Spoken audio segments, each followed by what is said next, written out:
If I had to start all over again, set up a whole new shop, I think maybe one of the first things that I would make is stuff to allow me to make stuff. This gorgeous piece of engineering is my picture frame sled. I make a lot of picture frames. I make so many picture frames that I have a bunch of videos on every detail you ever need to know about making picture frames. And it starts with this. It's a piece of plywood with a drywall square screwed onto it. And then I have a kerf where I took my saw blade and I cut right through the corner of that square. Whenever I need to make a picture frame, I can put my board on the one side, make a cut. I put the mating board on the other side and make a cut. When I put those two together, I know they're always going to be 90 degrees. What I really like about this whole setup is there's no crazy math involved. If I were to make a picture like an 8x10, I have to account for the rabbet in the back. That's where the glass goes, the picture, the backer, all of that kind of stuff. Well, then I got to do this mathematical formula to figure out, okay, what's the depth of that, to know how long to make the sides so it fits the picture. Not with this. This takes away all of that. I simply will cut the rabbet in my picture frame, and it doesn't matter what size I cut it. I have this stop block over here. I can slide to whatever measurement I want. So if I want an 8x10 picture, I can simply set my stop block to 8 inches, lock it down, make a cut, move it to 10 inches, lock it down, make a cut, and I've got a perfect picture frame for 8x10 pictures. This is one of those jigs that you do not truly know how valuable it is until you make it and you use it. I learned about all these workshop jigs just through my woodworking journey, but I'm always looking out for more ideas because these things are awesome. And that's why I'm excited about today's sponsor, Woodworkers Good of America.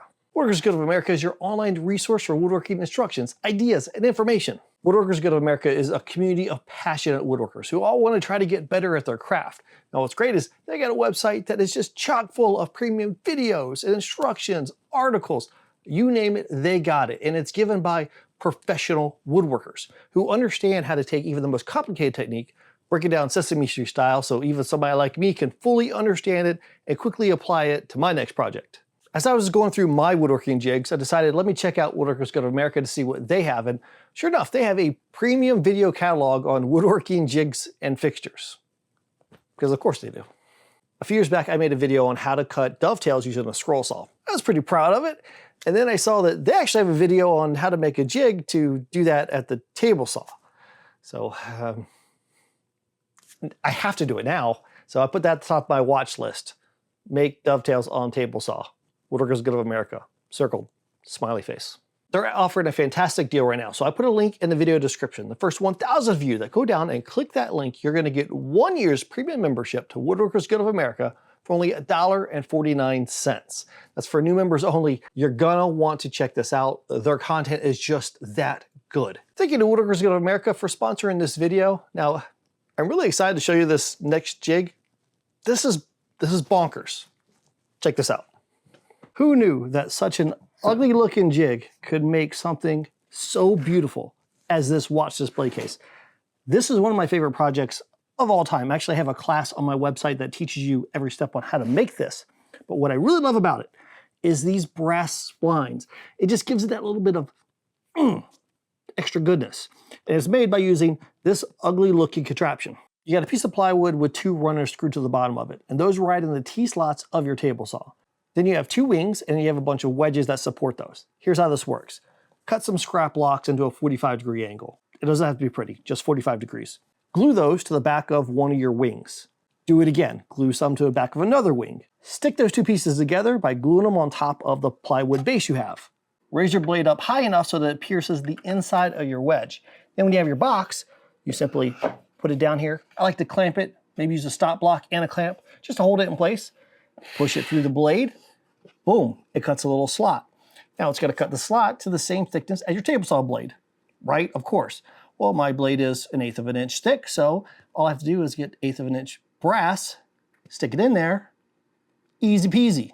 What I really like about this jig is that it kind of takes your project to the next level. You know, I know that's a cliche, but it really does feel like it's true with this one. You can have a gorgeous looking box, and there's nothing wrong with this. But then you could throw in some contrasting splines, whether it's brass or aluminum or a different type of wood or whatever, and maybe it just gives it that little extra look that it's hard to describe sometimes something that's amazing, but you feel it in your soul. We're makers, and as makers, we can make pretty much anything we want to. However, it does seem like a lot of our stuff's either going to be 90 degrees or 45 degrees, right? 90 degrees, I think people kind of get. 45 degrees seems to intimidate people. So this jig really helps out with that. This is a pretty simple jig, but it is really good at what it does. Think of it as really like 4 components. You've got a piece of just something flat. I like to use MDF for this because I want it dead flat. And then I've got another piece of MDF that's screwed onto it, and that's a fence. There's one runner that rides in my T-slot and a clamp. I used micro jig clamps for this, not sponsored in any way. I just like the clamps. I cut dovetails in my base here, and those clamps slide into the dovetail. That allows me to get good clamping pressure down on my work surface. When it comes to something like this, like joinery, I would prefer, if I can, to have adjustable runners. This thing could go out of alignment at some point, and I could just simply unscrew it and then get it lined back up and screw it back again, and I'm good. This is like the Wolverine of jigs. It's really good at what it does, and that is cut miters. Set your blade at 45 degrees, clamp that thing down, and just boom, boom, boom. You could batch out all kinds of things. You can make a million boxes all at the same time once you get your jig set up. It's pretty amazing. Astonishing. I hate to say this, but I've been cheating on you with table saw. It's just, I found a jig that works so well that I don't use you as often. Yeah, cobwebs on you. Clean yourself up. I need a shop helper. What did Archimedes say? Give me a lever long enough and I can move the world. Well, this ugly looking chap is that lever. It's kind of the foundation for so many really cool jigs, but I just use it plain like this. Let me show you. This dude is custom made to sit right on top of my table saw fence. Essentially, you just have a board that's on top, and you got 2 boards that are sandwiched against your table saw fence so that it's pretty snug. You don't want it sliding around in this case. Great thing about this is now I have a taller fence, right? Compared to this little dude, I got this big guy. So I can take a bigger board and I can cut it and rip it and flip it over and cut it again and cut pieces off. And I do this way more often here at the table saw than I do over at the bandsaw. Even if I'm not trying to rip these boards like this just feels safe compared to having a smaller fence. If I take this off, we look at having any sort of board that's bigger than this fence, it's just not as stable compared to having this big dude here. I use this one a lot. Pretty much the weakest joint you could have is a butt joint, right? When you just butt 2 boards together. The weakest form of that is when you have ingrain to ingrain, which is like what a picture frame is, right? You slice it and you're sticking them together.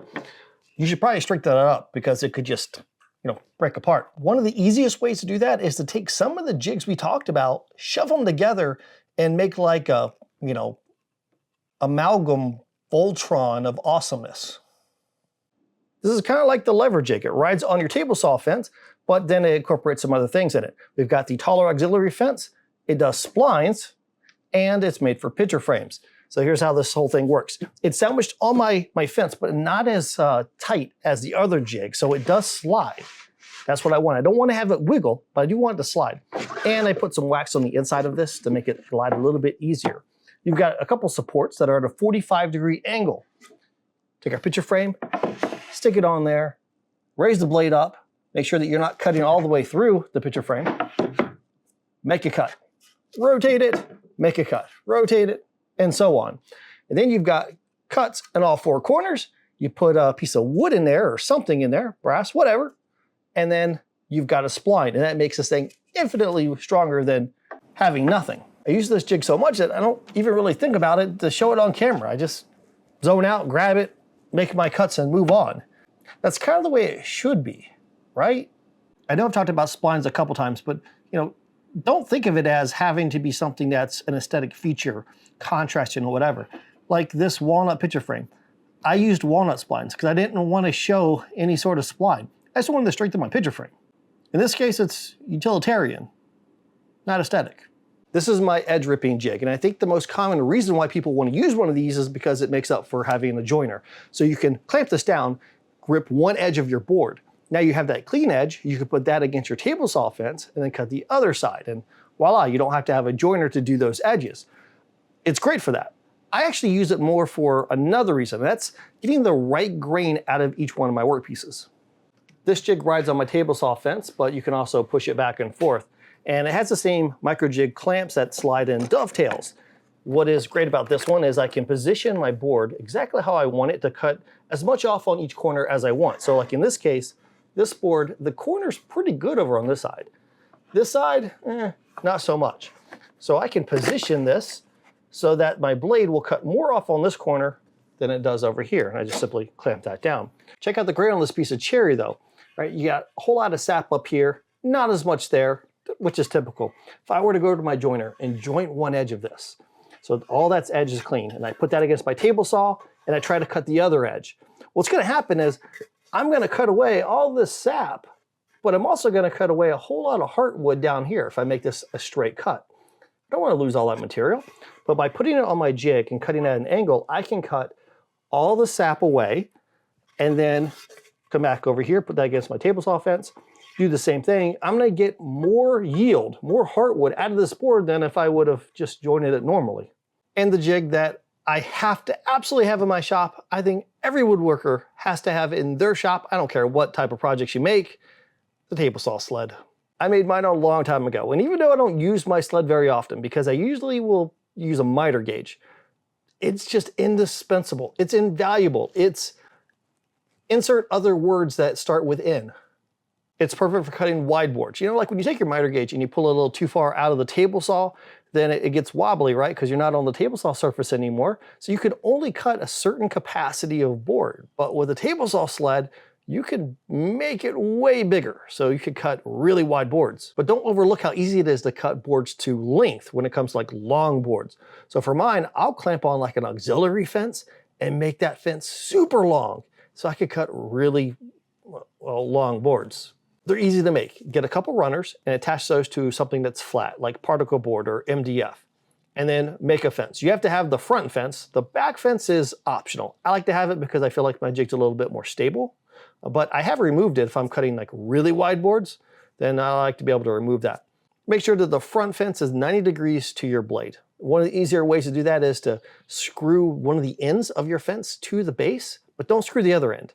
Instead, just make sure that it's 90 degrees, clamp it down, then put screws into your fence. And hey, voila, there you go. Now, if you really want to make this even easier, use adjustable runners. That way, it doesn't have to be perfect setting up the whole fence thing because you could just adjust the runners to dial it in. If you do not have some or all of those jigs in your workshop, I recommend trying to make them because they're going to make things so much easier for you and you're going to make better quality items. Watch. Hope you enjoyed this video. Thank you to everyone over on Patreon for supporting me and supporting this channel. You guys rock. Until we meet again, get in your shop and build something awesome.